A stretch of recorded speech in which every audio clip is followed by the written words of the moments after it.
Hello guys, good morning mga idol, mga lods, no? Sayo sa Kabuntagon na ana po ta diri sa ato ang farm padulong, no? Kumusta naman mo diha mga idol oy? Ako no, pasensya na gid mo nga panagsa na lang ko maka-upload mga idol, no? Good morning sa atin lahat diyan, no? Lalong-lalo na sa mga OFW. Good morning po sa inyong lahat, sa aking mga silent viewers, mga solid supporters, no? Mga idol, sana ay subaybayan nyo pa rin ang mga video ko mga idol, kahit dito lang sa babuyan mga idol, no?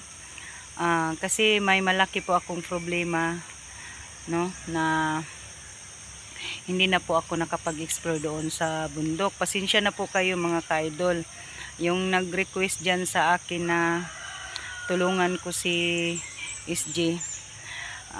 Malalaman ninyo din mga idol kung bakit ayaw ko nang pumunta doon sa bundok, no? Makipag-usap ako sa inyo, sana maintindihan nyo pa rin ako. Palagi kong sasabihin sa inyo, sana maintindihan nyo pa rin ako na hindi na po ako bumabalik sa pagpunta sa bundok mga idol, no? Ipakita ko sa inyo ang paligid sa namin farm. Nandoon ang farm namin idol, malayo pa sa aming bahay. May nag-message sa akin na, Inday, mag-ingat ka, bantayan mo yung mga babuyan mo, mga hayop mo, kasi si Commander Ligaya daw ay pumunta na dito sa Patag. Kahit ano-ano na lang daw ang gagawin. Yun mga ka-idol, pag magpunta ako sa bundok, no, paano na pag maiwan ko ang mga hayop ko dito? Baka ay lusubin sa mga kanyutong mga commander na yan, o sino man yan, hindi ko kilala kung sino yan. At saka po malalaman nyo rin, sa madaling salita po, ay hindi ko kayang talikuran yung anak ko kasi nagka-problema po ako sa ngayon mga ka-idol. Sana maintindihan nyo ang Tagalog ko, no, mga idol. Yung anak ko ay hahanapin ko pa kasi umalis dito sa amin, no? Kasi po mga ka-idol, may depression na yung anak ko. Yun ang malaking problema ko, no? Kaya hindi ko maiwan-iwan dito ang anak ko, tapos yung mga hayop ko, no? Sa nag-request sa akin dyan na idol, pasensya ka po idol na hindi po ako makatulong ni SG, no? Tol SG, pasensya ka po kung nandyan ka sa kagipitan sa mo buhay, kagipitan ba yun, o ka sa sa mga bandido, no? Yun ang ko, paliwanag. Tol, maghingi ako sa iyo ng tawad. Sana maintindihan mo ako, tol. Alam mo, tol, kung ano ang problema ko, no? Malaki ang problema ko, tol. Pero sana, tol, maintindihan mo ako, tol, na hindi ako makatulong sa iyo, no? Sa lahat ng mga kapwa vlogger ko, pasensya na po kayo. Palagi kong sasabihin sa iyo, ulitin ko sa inyo lahat na pasensya po kayo na hindi ako makatulong sa inyo, kasi ang problema ko talaga ay itong anak ko, na umalis sa bahay na hindi ko alam, no? Hahanapin ko pa, sana ay hindi yun kinuha sa mga bandido, na palakad-lakad lang siya, kumbaga palaboy-laboy kung saan, no? Ilang araw na po akong naghahanap sa anak ko pero hindi ko pa nakita mga ka-idol, no? Mga lods, mga silent viewers ko dyan, sana maintindihan niyo, no? Pasensya na po kayo na hindi ko ma-shout out ang lahat-lahat ng nagmamahal sa akin. Sana nandyan pa rin kayo parati, no? Nanonood sa aking bagong mga upload. Kahit minsan na lang po ako mag-upload sa inyo mga idol. Minsan nyo lang ako makita sa YouTube. Sana panoorin nyo pa rin ako, no? Mga tol, mga idol. Kasi po grabe ang naranasan ko sa aking buhay mga idol, pero laban lang po ako, no? Trial lang to sa akin kung hanggat kaya ang pagsubok sa aking buhay. Lahat ng mga problema mga ka-idol, pagsubok lang yan. Pero nananalig po ako sa Panginoon na yung mga problema ko ay masulbad, kumbaga pa sa Bisaya, masulbad gihapon ni, manampit lang ko permanente sa Ginoo, no? Mga idol, sana ay ipag-pray nyo pa rin ako na lahat ng problema ko ay masulbad. Yung masulbad, kung sa Bisaya pa, masulbad ang akong problema, no? Kaya mga idol, minsan na lang ako mag-upload, minsan na lang po ako sa inyo na makikita nyo, minsan na lang. Kasi sa sobrang busy ko po mga idol, sa trabaho ko ngayon, doon sa bahay, tapos dito naman po sa babuyan, no? Kahit naman po ganito lang ang upload ko sa inyo mga ka-idol, ipapakita ko sa inyo. Sana idol ay panoorin nyo pa rin, no? Don't skip the ads mga ka-idol, kasi malaking tulong na rin yan para sa akin. Excuse me. Makabili na rin po ako ng 1 kilong bigas para sa anak ko.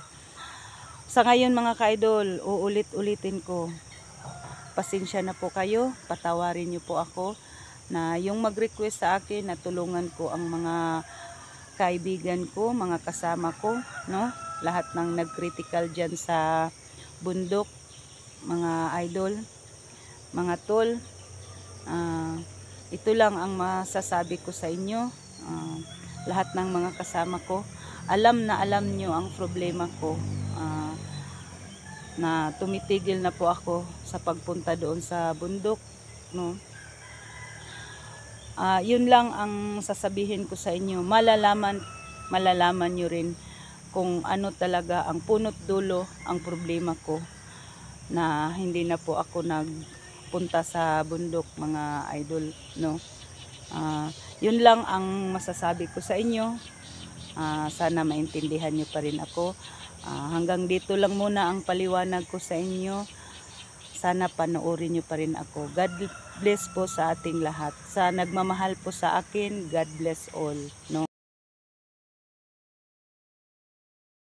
Yan po mga idol, no? Maganda po tingnan, kumakain po sila mga idol, yung mga alaga ko.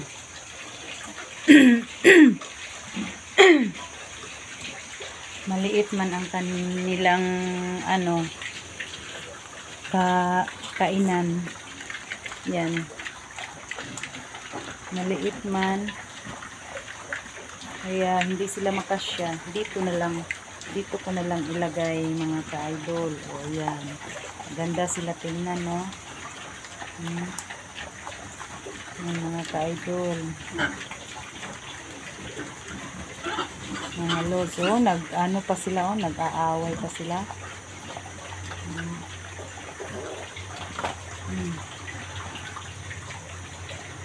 Tapos dito rin sa kabila mga ka-idol, itong 7 piraso, wala pa po itong 1 month, kaya hindi pa naliligo. Hindi pa namin paliguan basta hindi pa umaabot sa 1 month. Tapos dito mga ka-idol, pa rin ito, 1 week mahigit. Yan, 4 din sila mga ka-idol. Yan,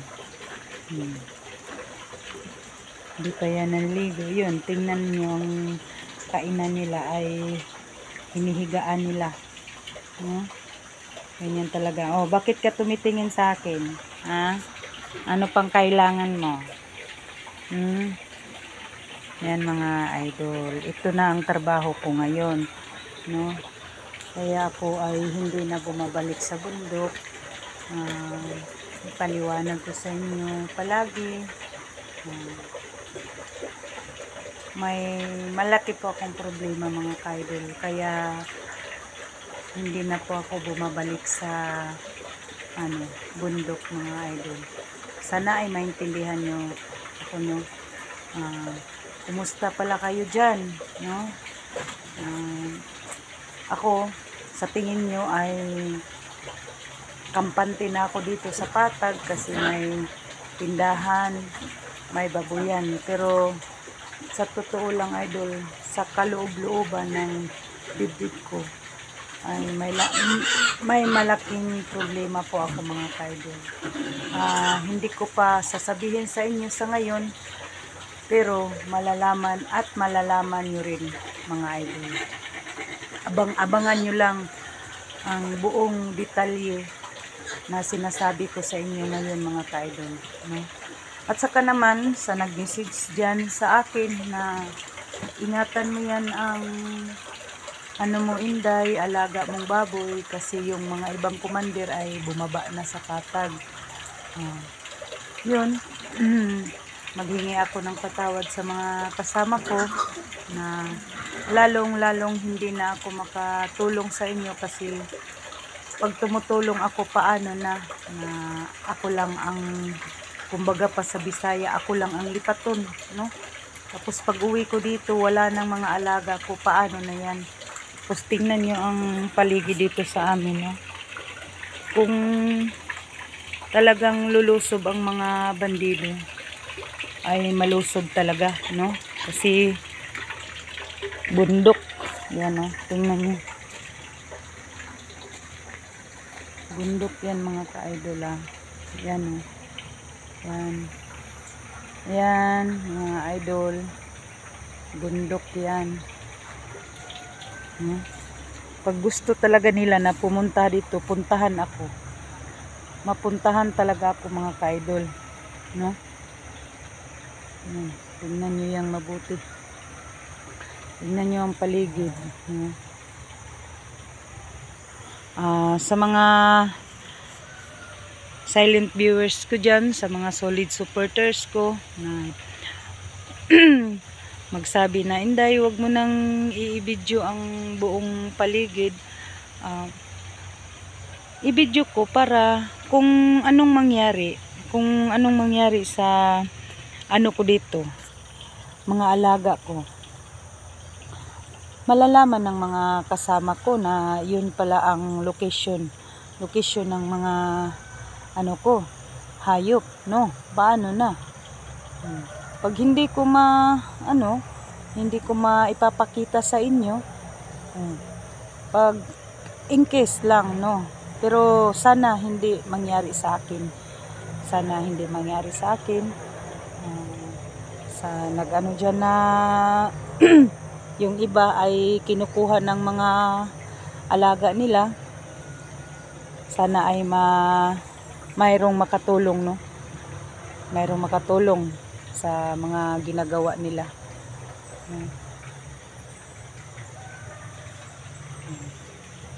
So, yun lang mga ka-idol, no? Konting paliwanag ko lang sa inyo. Palagi na lang akong nagpapaliwanag sa inyo, no? Malalaman at palalaman nyo rin kung ano ang buong detalye na talagang umaayaw na ako doon sa bundok, no? Malalaman nyo rin yan balang araw, no? Sa ngayon, sana panoorin nyo pa rin ako. Hanggang dito lang po kasi uuwi na po ako kasi natapos na po akong naglinis sa babuyan ko mga ka-idol. Kunting smile kahit may malaking problema. God bless po sa ating lahat, no? So ngayon mga ka-idol, tapos naman tayong naglinis, no? Ayan, mahirap ning wala tayong laging kit na dala. No? Uuwi na po ako mga ka-idol. Tapos naman akong nagtrabaho dyan sa sa babuyan, no. Doon naman tayo sa bahay.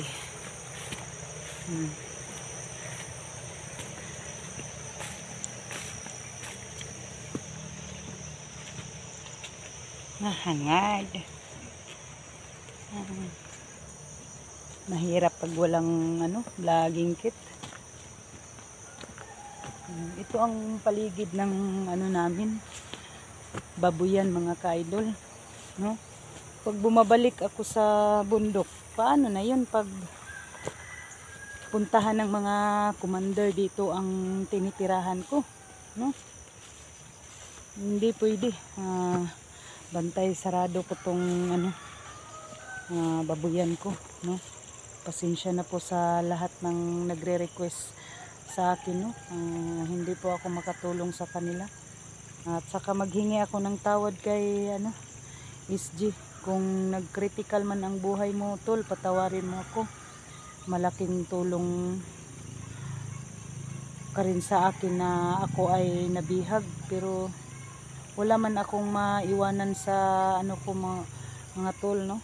Wala akong maiwanan sa babuyan ko. Paano na pag pumunta ako dyan, tumutulong, kung makuha yung mga babuyan ko, patay ako sa amo ko, makulong ako. Tingnan nyo lang ang paligid mga ka-idol. Baka kung may mangyari sa area ko, malalaman nyo rin ang location kung saan, no? Yan. Ang ganda naman dito sa Patag pag mamuhay ka lang ng maayos, no? Ayan, no? Tingnan yung paligid,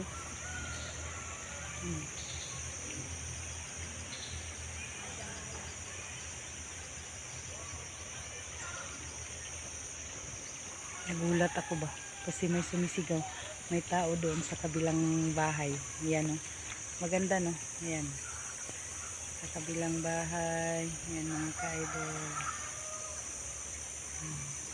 Maganda dito sa amin mga ka-idol, basta wala lang magpuntang mga masamang tao dito. Ayan. Masarap mamuhay na walang kalaban.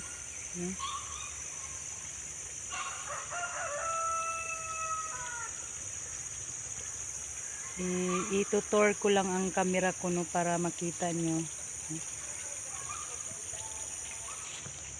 Yan. May tanim rin kami. Hindi kami. May tanim rin ang kapit bahay ko na may mga din sila, maisan. Yan.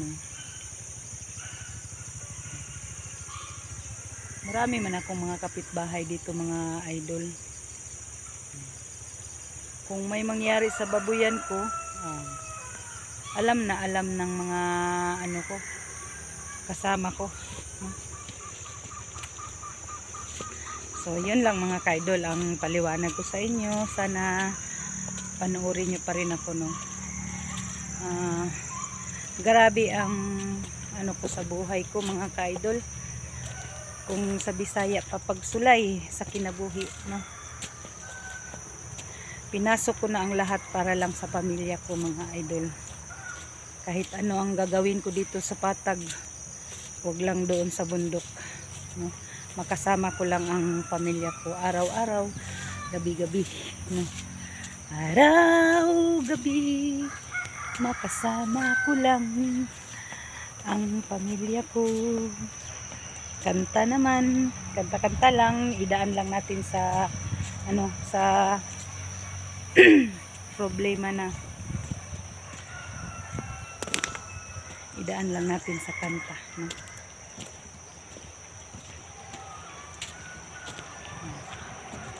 Yan ang mga kapitbahay ko dito. Yan, no? Lamok.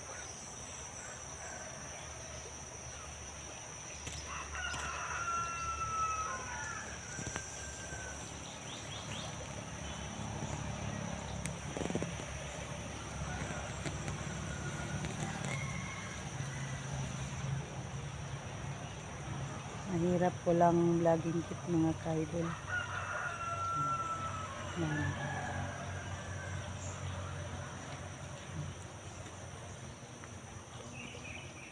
Pauwi na ako sa bahay namin. Yan.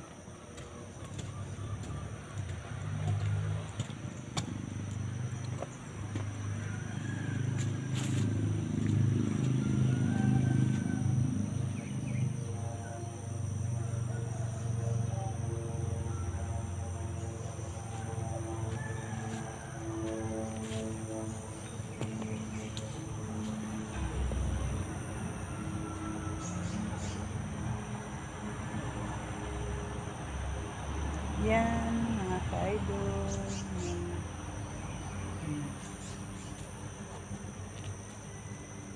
Hanggang dito na lang. Thank you for watching o thank you sa papanonood.